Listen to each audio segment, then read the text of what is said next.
दोस्तों, भारत में लगभग 43 करोड़ लोग स्मार्टफोन का इस्तेमाल करते हैं और दुनिया का दूसरा सबसे बड़ा मोबाइल फोन मार्केट भारत के लगभग 65% मार्केट पर चाइना की मोबाइल कंपनीज का ही कब्जा है। और उन्हीं में से एक कंपनी है वन प्लस, जिसने इंडिया में दुनिया के सबसे बड़े ब्रांड सैमसंग और चाइना को पछाड़कर अपनी जगह बनाई थी।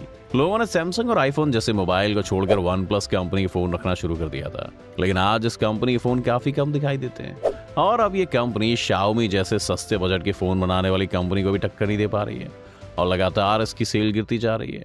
पर आखिर क्यों वन प्लस को लोगों ने इतना प्यार देने के बाद नकार दिया? क्या थी वजह? चलिए जानते हैं हमारे आज के इस वीडियो में। एक समय पर वन प्लस एक ऐसी कंपनी बन गई थी जिसके फोन के लिए लोगों को पहले से प्री बुकिंग करनी पड़ती थी। साल 2018 का वक्त ऐसा था दोस्तों, जब वन प्लस ने एप्पल और सैमसंग को पछाड़कर मोबाइल फोन के लगभग 40% मार्केट पर कब्जा कर लिया था। वहीं आज इसका शेयर 20% से भी नीचे गिर गया है। कैसे आया वन प्लस इतना नीचे, जानेंगे। लेकिन उससे पहले जानते हैं कैसे कुछ समय पहले ही शुरू हुई कंपनी ने लोगों में अपनी जगह बनाई थी। वन प्लस की शुरुआत कार्ल पेई और पीट लाउ ने मिलकर की थी, जिन्होंने साथ में ओप्पो कंपनी में काम किया था।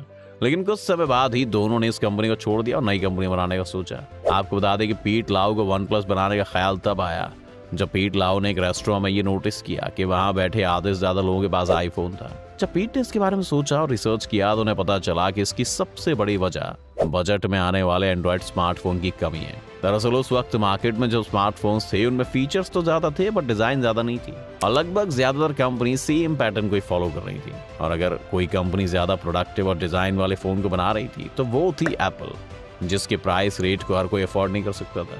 मार्केट की इसी गैप को देखते हुए पीट लाउ ने दिसंबर 2013 में कार्ल पेई के साथ मिलकर वन प्लस की स्थापना की। आपको बता दें कि शुरुआत में इस कंपनी से बस 6 लोग ही जुड़े थे। शुरुआत में इन्होंने अपनी कंपनी ऑनलाइन ही रखी थी। उस समय वो अपने मोबाइल ओप्पो से ही बनवाते थे क्योंकि उनके पास मैन्युफैक्चरिंग सुविधा नहीं थी।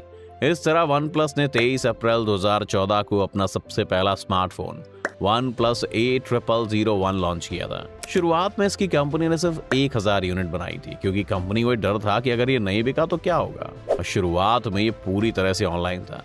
यहाँ तक कि इस फोन के लिए भी शर्तें थी। इस फोन को कोई डायरेक्ट नहीं खरीद सकता है, बल्कि किसी के रेफर करने पर यह फोन खरीदा जा सकता था। और उस समय इस फोन को जबरदस्त पसंद किया गया। देखते ही देखते इसके लगभग 10 लाख मॉडल बिक गए और ये किसी भी कंपनी के लिए बहुत बड़ा नंबर था, खास तौर पर उसके लिए जिसने अपने पहले मॉडल की इतनी यूनिट बेची हो। आपको बता दें कि इसको 21,999 रुपए में लॉन्च किया गया था। उस वक्त इसकी डिमांड इतनी बढ़ गई, लोगों ने इसे अमेज़न और कई ऑनलाइन प्लेटफॉर्म्स पर सेकेंड हैंड में 30 से 40 हजार रुपए में बेचा था। उस वक्त इनका maximum sale China, North Korea और जापान जैसे देशों से आया था, जबकि भारत में इस कंपनी की इतनी ज्यादा सेल नहीं हुई थी। भारत में बस इस कंपनी की 7% बिक्री हुई थी, लेकिन फिर भी लोगों को ये फोन काफी पसंद आया था। उस समय इंडिया में जितने लोगों ने इस कंपनी का फोन खरीदा था उनका फीडबैक और रिस्पॉन्स काफी बढ़िया था। लेकिन इसके इंडिया में लॉन्च होने के कुछ समय बाद इसको भारत में बैन कर दिया गया। एक्चुअली भारतीय स्मार्टफोन कंपनी माइक्रोमैक्स की शिकायत पर 2014 में दिल्ली हाई कोर्ट ने वन प्लस पर बैन लगाया था। माइक्रोमैक्स का आरोप था कि क्यानोजेन मोड सॉफ्टवेयर पर अधिकार सिर्फ उनके पास है और उसका इस्तेमाल कोई दूसरी कंपनी नहीं कर सकती है। लेकिन बाद में ये कहते हुए इस बैन को हटा दिया गया कि कानून सिर्फ भारतीय स्मार्टफोन निर्माता कंपनी पर लागू होता है और इंडिया में इसकी बिक्री फिर से शुरू हो गई। दोस्तों, क्योंकि इस कंपनी के पहले मॉडल को ही लोगों ने काफी ज्यादा पसंद किया, इसलिए थोड़े ही टाइम में कंपनी ने वन प्लस का दूसरा मॉडल लॉन्च किया, जिसमें इन्होंने स्नैपड्रैगन 800 प्रोसेसर का इस्तेमाल किया। इस प्रोसेसर में पहले से हीटिंग के इश्यूज थे, लेकिन कंपनी को लगा कि अपनी बढ़िया क्वालिटी के चलते वो इस इश्यू को खत्म कर देंगे, लेकिन ऐसा नहीं हो पाया और फोन में कई सारे हीटिंग इश्यूज आने लगे। यानी कि पहले ही फोन के कंपनी को जो सपने दिखाए थे, दूसरा फोन वो सपने पूरे नहीं कर पाया।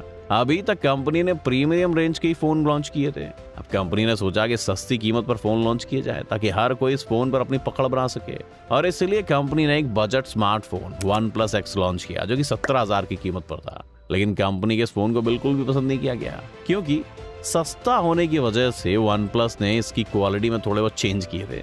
उस समय कंपनी ये भूल गई थी कि वन प्लस के फोन उसकी प्रीमियम क्वालिटी की वजह से पसंद किए जा रहे थे, वरना एंड्रॉइड फोन तो मार्केट में पहले से ही बहुत थे। ऐसे में यूजर्स वन प्लस की क्वालिटी से कोई कॉम्प्रोमाइज नहीं करना चाहते थे। जब ये फोन पिटा तो कंपनी ने लोगों से फीडबैक लिया, फिर इसे अपनी पुरानी स्ट्रैटेजीज पर ही कंपनी वापस आ गई। अब प्राइस की कम करने की बजाय क्वालिटी पर ध्यान देने लगी। इसके बाद कंपनी ने अगला फोन वन प्लस 3 लॉन्च किया, जिसमें इसकी क्वालिटी वापस से इंप्रूव की गई और इसमें डैश चार्जिंग को वापस लाया। ऑक्सीजन OS प्रोसेसर का इस्तेमाल किया गया और मॉडल की डिजाइन पर ध्यान दिया गया और इसका प्राइस रखा गया 28,000 रुपए। अपने लॉन्च के साथ ही इस फोन को काफी ज्यादा पसंद किया गया और वन प्लस की जो नैया डूब रही थी उसको इस फोन ने ही पार लगाया। इसके साथ ही कुछ समय बाद इसके कुछ फीचर्स को इम्प्रूव करके इन्होंने अगला फोन लॉन्च किया जिसकी कीमत इन्होंने 30,000 रुपए रखी और इसको भी लोगों ने काफी अच्छा रिस्पॉन्स दिया। इससे एक बात तो साफ हो गई कि जब भी वन प्लस ने अपनी प्राइस को कम और क्वालिटी को बढ़ाने का सोचा, लोगों ने इसको नकार दिया। इसलिए वन प्लस अपने फोन की क्वालिटी को बेहतर करने में लगी रही। कुछ समय पहले शुरू हुई कंपनी ने साल 2017 में प्रीमियम फोन में एप्पल और सैमसंग के बाद तीसरे नंबर पर अपनी जगह बनाई थी। इसके बाद कंपनी ज्यादा कीमत के फोन लॉन्च करने लगी, लेकिन कुछ टाइम बाद दोस्तों कोविड आ गया, जिस लोगों की परचेजिंग पावर घट गई और तब कंपनी ने सोचा कि क्यों ना अब सस्ती कीमत पर फोन लॉन्च किया जाए। इसीलिए कंपनी ने वन प्लस नॉर्ड लॉन्च किया, जिसमें इन्होंने इसकी कीमत के साथ साथ इसकी क्वालिटी और प्रोसेस को भी थोड़ा रिड्यूस किया। इसकी कीमत लगभग 25,000 रुपए रखी गई। हालांकि लोगों ने इनके इस फोन को पसंद नहीं किया, लेकिन फिर भी ये फोन बिका, पर इसका फीडबैक बिल्कुल अच्छा नहीं रहा, क्योंकि लोगों को लगने लगा था कि वन प्लस अपनी ब्रांड वैल्यू गिराता जा रहा है। और जहाँ एक समय पर यह कंपनी एप्पल और सैमसंग के साथ कम्पीट कर रही थी, वहीं अब ये शाओमी और ओप्पो जैसे ब्रांड के साथ कंपटीशन करने लगी। वहीं अपनी गिरती ब्रांड वैल्यू को देखते हुए वन प्लस ने ओप्पो के साथ मर्ज होने का फैसला लिया। दोनों ब्रांड BBK इलेक्ट्रॉनिक्स के अंडर में है। आपको बता दें कि BBK इलेक्ट्रॉनिक्स चाइना की एक कंपनी है और इसी के अंडर में दोनों कंपनी है। वहीं इस कंपनी के दोनों ही CEO भी पहले इस कंपनी में काम कर चुके थे, तो ये भी एक बड़ी वजह रही कि आपस में कंपनी मर्ज हो गई। हालांकि काल पे अब वन प्लस से जुड़े हुए नहीं है। दोनों कंपनीज को एक साथ लाने का मकसद दोनों को ही प्रॉफिट देना था। इन दोनों कंपनीज को मर्ज करने का सबसे बड़ा फायदा ये होता है कि दोनों कंपनी अगर कोई भी नया इनोवेटिव करती तो आपस में क्वालिटी और बाकी चीजें एक्सचेंज भी कर सकती थी। लेकिन ओप्पो के साथ वन प्लस के आने से वन प्लस की वैल्यू और ज्यादा गिर गई, क्योंकि अभी तक ओप्पो मिडिल रेंज और सस्ते फोन के लिए मार्केट में जानी जाती थी, जबकि वन प्लस अपनी प्रीमियम क्वालिटी और हाई प्राइस की वजह से। साथ ही दोनों कंपनी को मर्ज करने की कोशिश में ओप्पो के कलर ऑपरेटिंग सिस्टम को वन प्लस के ऑपरेटिंग सिस्टम ऑक्सीजन सिस्टम से मर्ज करने की कोशिश की गई। लेकिन जहां वन प्लस का अपना खुद का अलग ब्रांड था और जिसकी क्वालिटी की वजह से लोग उसे पसंद किया करते थे, ओप्पो के साथ जाने से उनको वो भी पसंद नहीं आया। इसके साथ ही जब कंपनी ने ओप्पो के कलर ऑपरेटिंग सिस्टम के साथ नया फोन लॉन्च किया तो उसको लोगों ने नकार दिया। इसके बाद ये समझते हुए वन प्लस ने अपनी नई 10 सीरीज लॉन्च की, जिसे कि कंपनी ने फिर से पुराने सिस्टम ऑक्सीजन ऑपरेटिंग पर लॉन्च किया, जिसकी रेंज लगभग 60,000 रुपए शुरू की। लेकिन इतना सब होने के बाद लोगों ने इस फोन को पसंद नहीं किया। जहां पहले लोग कंपनी के 40,000 के फोन को भी प्यार दे रहे थे और कंपनी भी उनको अच्छी से अच्छी क्वालिटी दे रही थी, वहीं कंपनी की कुछ गलतियों की वजह से अब उसे मार्केट में कोई पसंद नहीं करता और यही कारण है कि अब कंपनी के शेयर मार्केट में 20% से भी नीचे आ गए। क्या लगता है आपको, क्या वन प्लस एक बार फिर से लोगों की नजरों में उठ पाएगा? हमें अपने विचार कमेंट सेक्शन में जरूर बताएं। अगर आपको वीडियो पसंद आए तो लाइक और शेयर जरूर करें। साथ ही अगर आप हमारे चैनल पर नए हैं तो इसे सब्सक्राइब करना, बेल आइकन दबाना बिल्कुल ना भूलें।